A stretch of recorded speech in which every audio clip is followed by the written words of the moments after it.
Here at GP59 we're currently restoring an Aston Martin DB6. After collection and transporting the DB6 to our workshop at Fenny Compton, the first step is to strip back the car to its original shell. The team carefully look the vehicle over to work out what's salvageable and what will need to be fabricated by the team. Getting the car ready for the paint shop, the key to a successful coat of paint is in the preparation. The bodywork has been prepared. Removing any form of rust from the vehicle is imperative, so the doors have been carefully rebuilt and restored.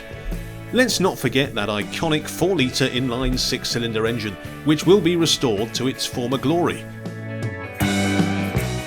One of the 1,462 cars produced between 1965 and 1969 will be finished in olive green metallic with a beige leather interior.